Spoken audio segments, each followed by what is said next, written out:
I didn't know my name was on the list until 30 minutes before I was released. Young Palestinian brothers Nasrallah, 17, and Qassam Al-Awar, 18, can't believe they are still home after being imprisoned by the Israeli government for 17 months. I didn't know my name was on the list until 30 minutes before I was released. Qassam Al-Awar told ABC News on Tuesday.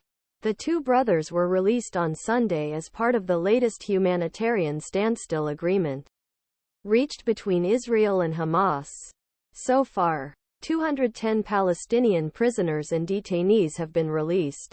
Meanwhile, according to Israeli officials, Hamas released 102 hostages. We were very excited to see our families and friends again, but we are devastated by what is happening in Gaza, Nasrallah Al-Awar said. The brothers expressed caution regarding Israel's ongoing practice of arresting and detaining Palestinian civilians. This attracted renewed attention during the hostage-prisoner swap deal, which human rights groups highlighted what they said was a lack of due process. The brothers said they first encountered Israeli police when they were 5-6 years old and were detained for several hours, then released. They were arrested again 2022 for an incident which they said they were fighting with Israeli settlers, the Silwan neighborhood, East Jerusalem.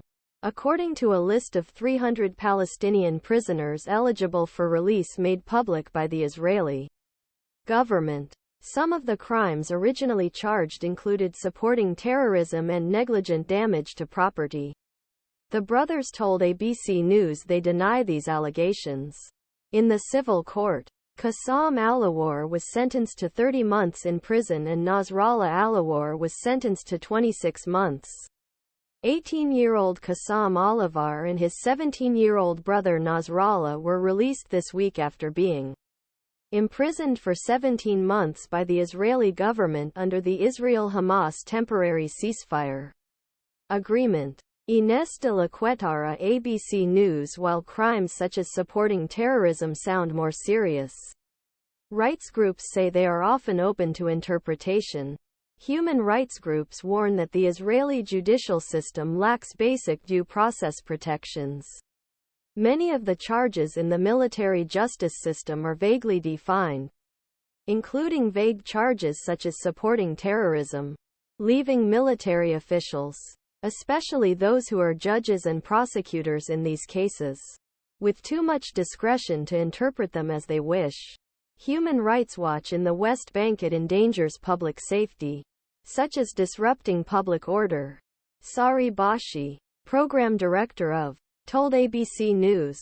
Without due process, authorities can prosecute children for anything, he added. According to Bashi, of the estimated 7,000 Palestinian prisoners and detainees held by Israel, approximately are in pretrial detention.